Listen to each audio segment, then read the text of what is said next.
I think this weekend's game between Tigers and Saracens will be a really intriguing encounter. You've got the two best teams in the Premiership because they finished first and second in the league at the regular season. Tigers have got the best attack. Saracens have got the best defence. So it's going to be a game for the purists. There's not going to be too many chances, but I feel the game which Tigers showed in the semi-final against Northampton, they've got the game to match any side up front.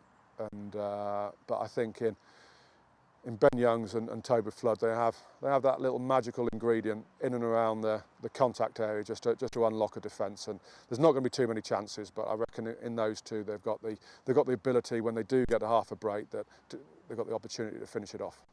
Tigers, we've always been there or thereabouts, and that's comes to the consistency of training more than anything else. There's never an easy time on the training field.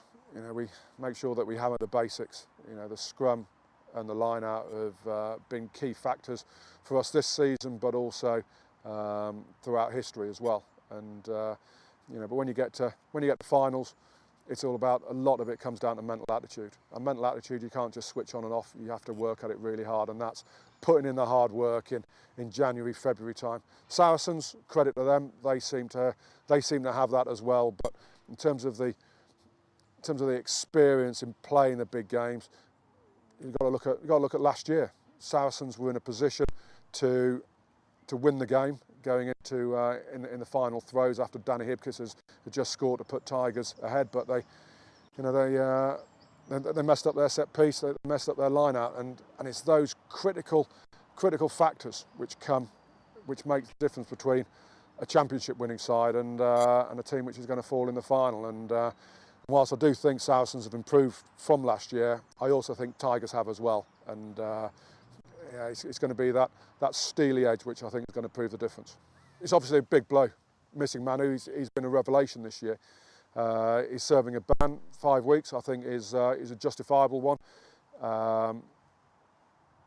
There's been a lot of controversy over that. I think they've got it. I think they got it spot on. Had he caused more damage, has he not been so apologetic afterwards, then you'd probably look at a lengthier ban. But 5 weeks for where the punch connected, he deserves a ban, no question. It's been a big debate all year about who should start at 8 between Thomas the Tank Waldron and Jordan Crane.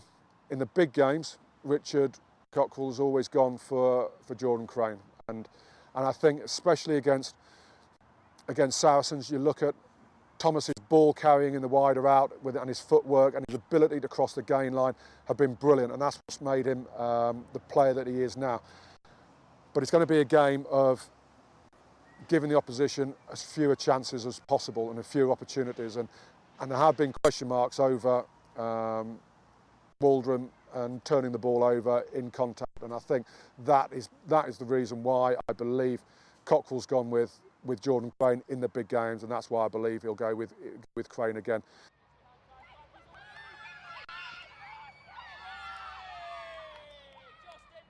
Tackling Numbers is an MBNA and Premiership Rugby sponsored scheme, just taking maths and rugby into the classrooms. It's a fantastic scheme. The enthusiasm from the kids is first class, and just trying to relate maths into rugby. How tall the players are, how heavy they are, how the scoreboard affects the rugby, and how to build stadiums out of shapes. It's a great scheme, and then they get to come outside and have a little run around playing tag rugby as well.